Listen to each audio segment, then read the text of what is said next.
kan ini juga secara tidak langsung klaim kemenangan. Ya, menurut saya nggak klaim kemenangan. Ini adalah bentuk sebuah penghargaan ya terhadap sebuah cara yang dilakukan oleh surveyor, yaitu quick count. Dan di sana tidak ada klaim kemenangan. Makanya saya setuju dengan Bu Andi bahwa kita harus bersabar ya, bersabar. Dan kita katakan bahwa Jokowi menang di quick count dan insya Allah menang di real count. Tetapi Pak Prabowo pun sebenarnya menang.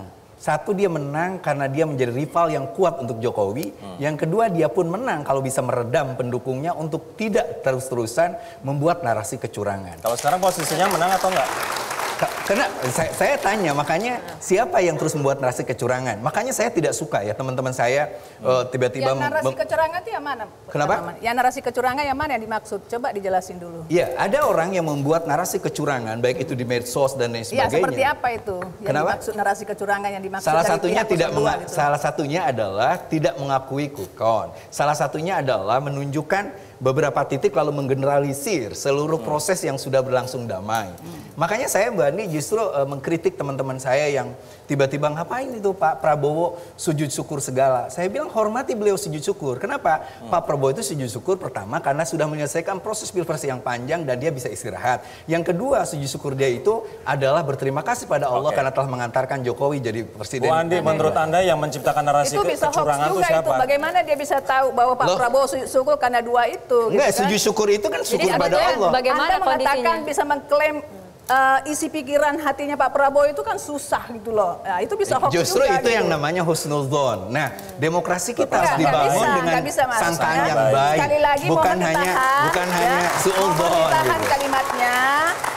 Tidak ada yang bisa mengetahui hati dan pikiran seseorang kenapa sujud syukur. Tidak bisa kita yang menafsirkan, ya kan? Saya yakin bahwa kok. sujud syukur dia mensyukuri apapun, kita tidak mengerti apa yang beliau membuat beliau sujud syukur. Apakah karena proses pemilihan selesai? Tapi kalau menurut Bu Andi yang menciptakan narasi kecurangan itu siapa? Ya silakan diproses, kan dia tadi sudah tahu siapa orangnya, silakan. Silakan diproses, artinya Anda kemudian menyadari dan menyepakati ada koridor hukum ketika ada sesuatu tidak kecurangan. benar, klaim itu ada jalur hukumnya, silakan. Nah, itu yang seharusnya dilakukan. Tapi jangan daripada Anda membuat tunggu narasi dulu. kecurangan, lebih Anda baik tidak bisa mengintervensi lebih baik siapapun. untuk memproses itu kepada jalurnya. Nah, Kita sudah ada itu lebih penyelenggaranya. bagus, Itu yang lebih bagus. Kang Ini Mama ngomong begini. begitu. Ya. Jangan mengatakan bahwa kita tidak mau ada orang mengklaim ada kecurangan. Faktanya memang ada kecurangan. Nah, kembali. Jangan juga Dan itu mengatakan bahwa tidak ada diproses, kecurangan gitu tidak loh. dibikin narasi. Nah, kalau ada kecurangan silakan diproses secara aturan. Ada jalurnya Bawaslu,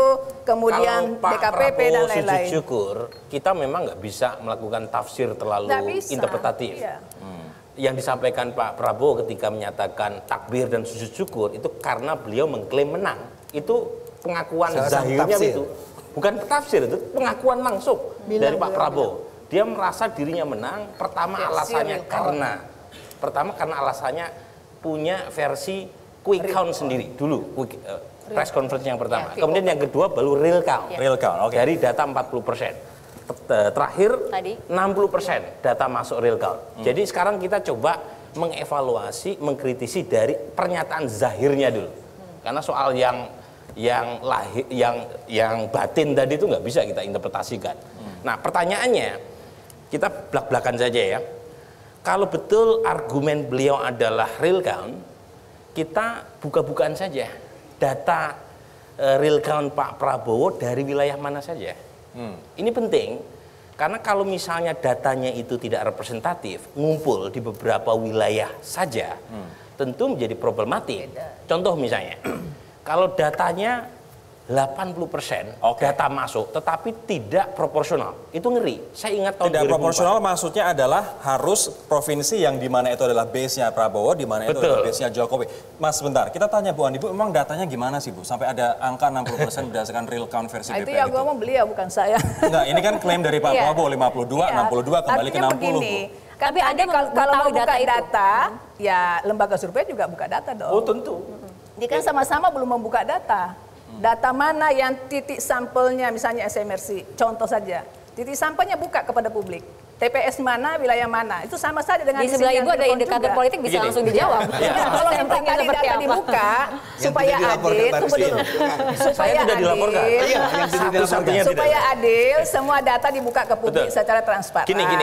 Seperti model KPU bikin real count. Itu datanya bisa diakses oleh siapa saja. Itu terbuka dan transparan. Coba saya gantian ngomong Bu ya. Oke.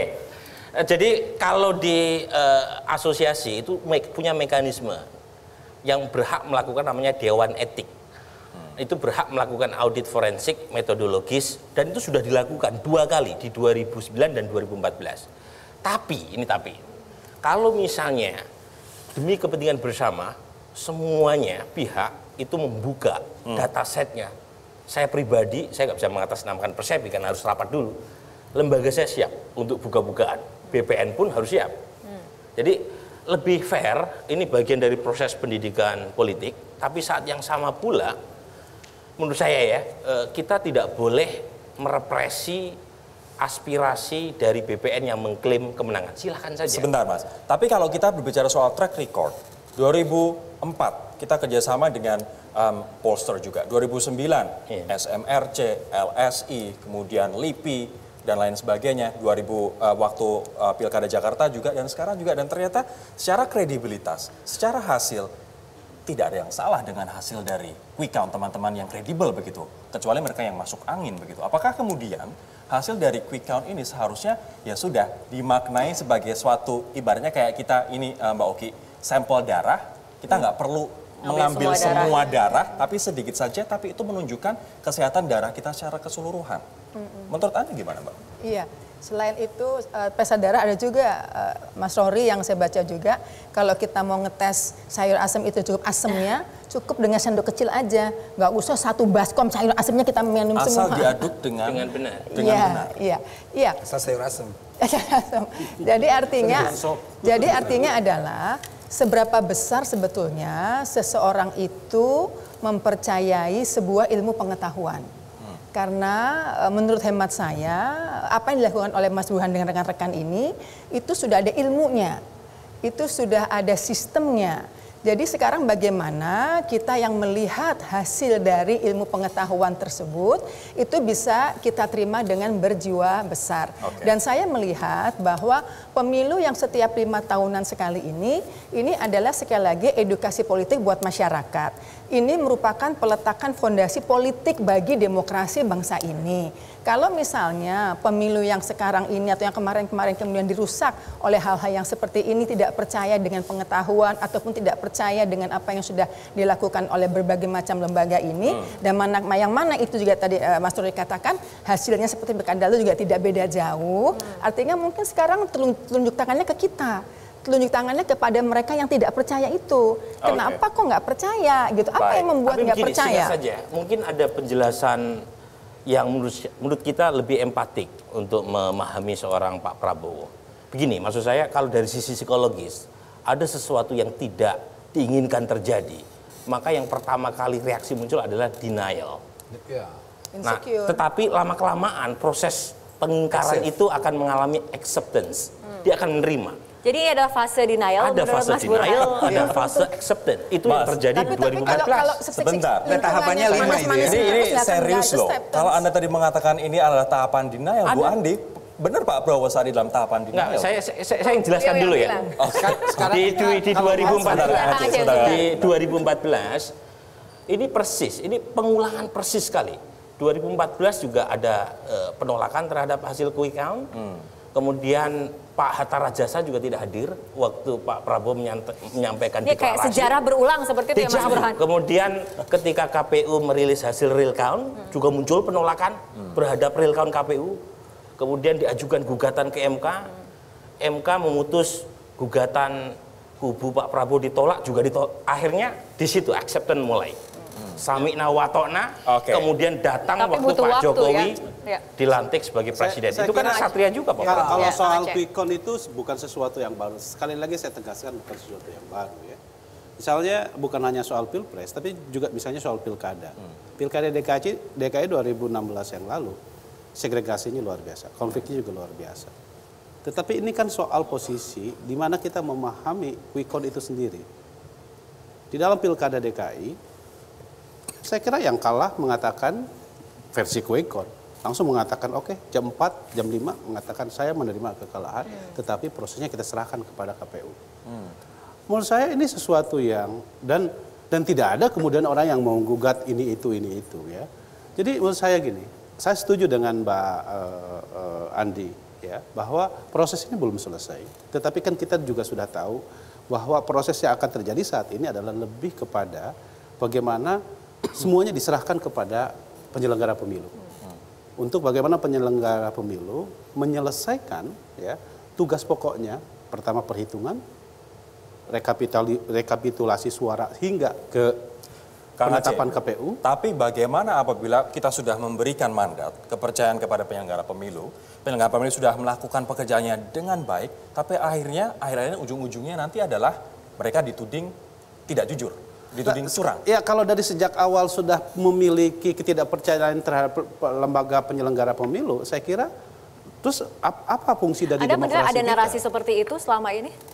Sekarang nyatanya saya tidak tahu ya, tapi misalnya ya kalau penyelenggara pemilu diawasi oleh masyarakat, itu adalah tugasnya memang untuk diawasi. Tetapi kita tahu demokrasi di Indonesia ini dengan penyelenggara pemilunya itu kan berlapis pengawasannya. KPU diawasi oleh Bawaslu. Kalau secara etik dia melanggar, maka ada DKPP. Ya kan? Proses hasil dari pemilu ada Mahkamah Konstitusi. Jadi menurut saya ya Mbak Andi saya kira lebih tahu soal itu. Ya proses penyelenggaraan pemilu di kita itu proses check and balancesnya dalam proses penyelenggaraannya menurut saya sudah sangat-sangat baik. Ada layer per layer seperti ada layer, ada ya? tingkatan-tingkatannya. Tinggal sekarang ini kita memiliki trust atau tidak terhadap penyelenggara pemilu. Kalau kita memiliki trust, serahkan kepada penyelenggara pemilu. Oke, Bu Andi kita tunggu jawabannya sebagai mantan penyelenggara pemilu, tapi kita ikuti jeda berikut terlebih dahulu.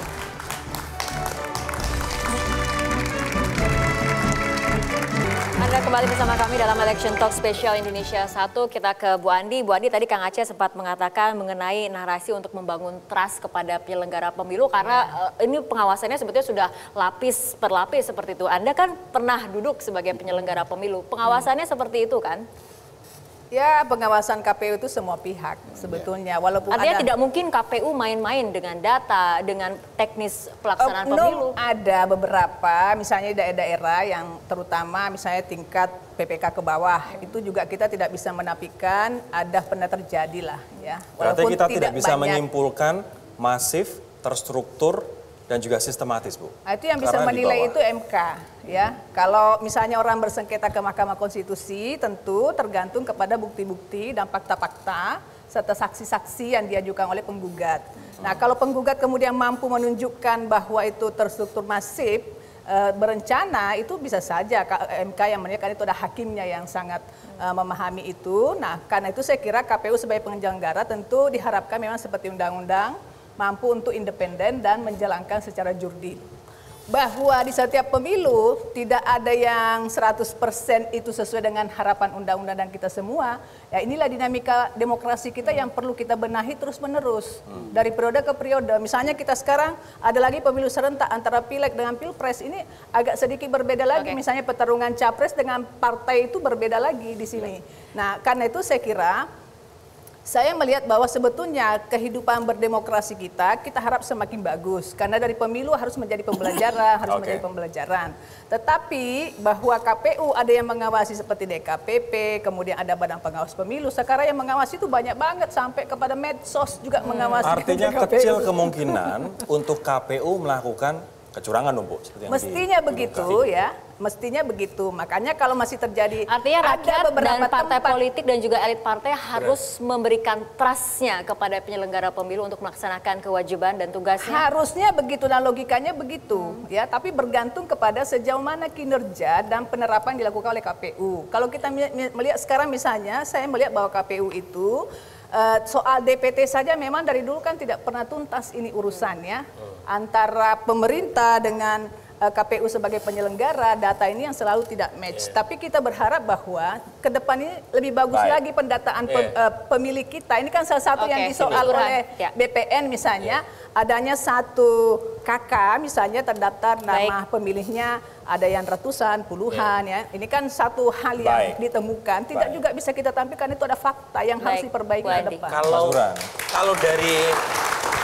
Kalau dari pengalaman selama ini sejak kami melakukan quick count dari tahun 2004 sampai sekarang, itu memang quick count fungsi utama yang paling kelihatan adalah sebagai alat kontrol kecurangan. Itu fungsi utama. Makanya lahirnya quick count itu lahirnya nggak bisa dipisahkan dari revolusi EDSA.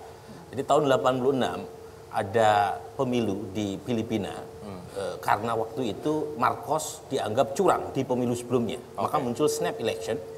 Dan ada dua data yang bertentangan. Pertama adalah data KPU-nya Filipina, namanya Comelec, yang menahbiskan kemenangan buat Ferdinand Marcos. Sementara Namfrel dan Cardinal Sin itu bikin quick count, hasilnya Aquino yang menang. Ternyata rakyat lebih percaya kepada quick count. Ribuan sampai jutaan orang demo di EDSA.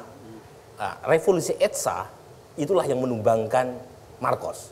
Nama lain dari revolusi EDSA adalah revolusi quick count. Nah sekarang kalau kita balik di Indonesia, mungkin nggak quick count itu sebagai alat kontrol kecurangan? Mungkin di tingkat pileg sama pilpres bisa, tapi pilegnya partai.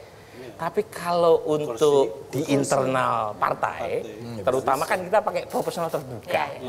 Dan jangan lupa yang menyulitkan itu kalau misalnya terjadi pembelian suara dengan penyelenggara KPU di tingkat daerah, tetapi melibatkan caleg dalam satu partai. Karena yang diprediksi oleh quick count, suara kumulatif partai. Jadi nggak bisa melihat perpindahan caleg A dengan caleg B dalam satu partai. Karena hasilnya kurang lebih sama.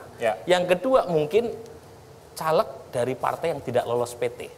Nah itu susah tuh mendeteksinya karena quick count nggak bisa masuk sampai artinya itu. KPU tidak hanya dijaga oleh masyarakat, oleh Bawaslu, oleh DKPP, bahkan quick count pun juga menjaga. Termasuk dijaga oleh para caleg dalam satu partai. Saya kira memang intinya begitu. Karena ini kan persaingan antar caleg dalam satu partai. Saya kira harus jelas. Apa yang disampaikan oleh Mas Burhan, saya kira menunjukkan dari asbabun nuzulnya quick count itu jelas ya. Bahwa ini adalah sebagai alat kontrol terutama dari kalangan civil society agar proses pelaksanaan pemilu baik pilpres maupun pileg berjalan sesuai dengan semangat keterbukaan, partisipasi, kemudian jujur dan adil. Saya kira semangatnya itu.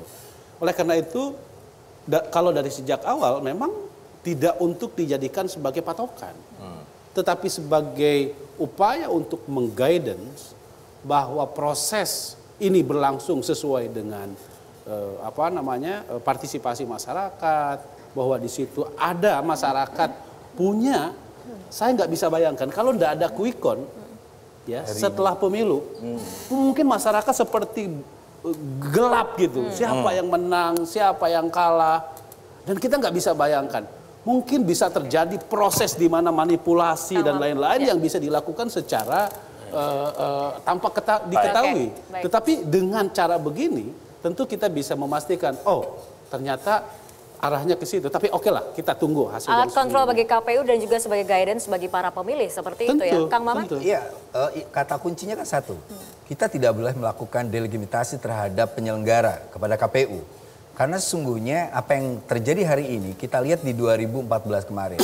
Bahwa pertama misalnya yang kalah di quick count langsung teriak-teriak. Jangan percaya quick count, itu adalah lembaga yang dibiayai asing. Seperti itu, kita tunggu KPU. Sebulan kemudian KPU mengumumkan dan kalah. Akhirnya kembali lagi ucapannya itu. Awas, di KPU banyak proses yang curang. Kita akan bawa bukti 10 truk dan 5 lapis baja. Apa namanya Pak? Mobil baja itu. Ketika itu muncul hanya 3 dokumen yang dibawa. Dan di MK pun kalah. Tapi ujungnya sama seperti dalam orang yang membaca psikologi. Elizabeth Ross menyebutkan setelah Daniel di pertama itu akhirnya adalah penerimaan.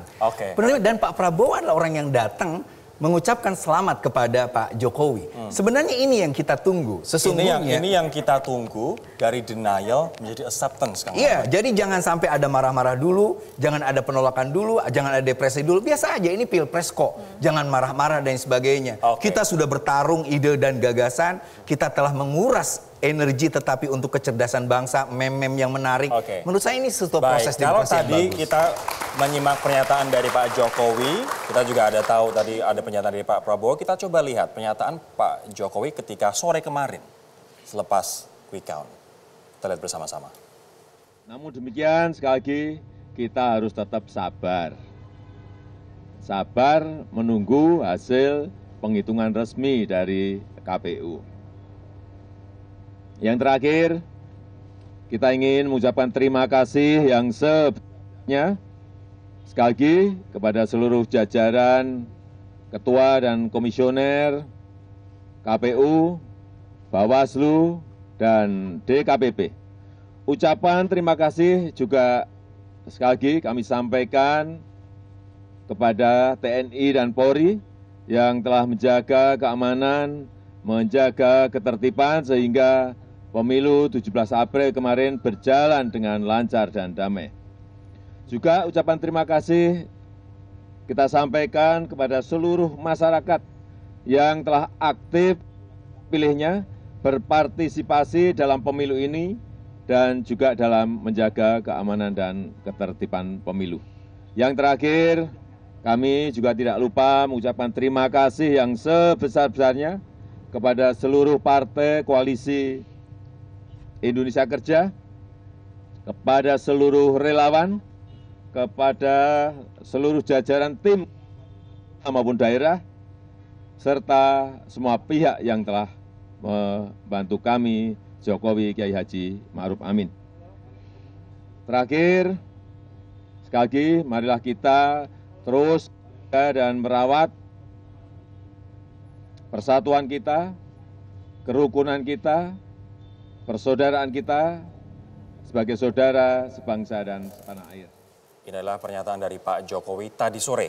Bukan kemarin tapi tadi sore sekitar pukul 5 waktu Indonesia Barat. Nanti saya akan tanya ke Mbak Oki setelah jeda.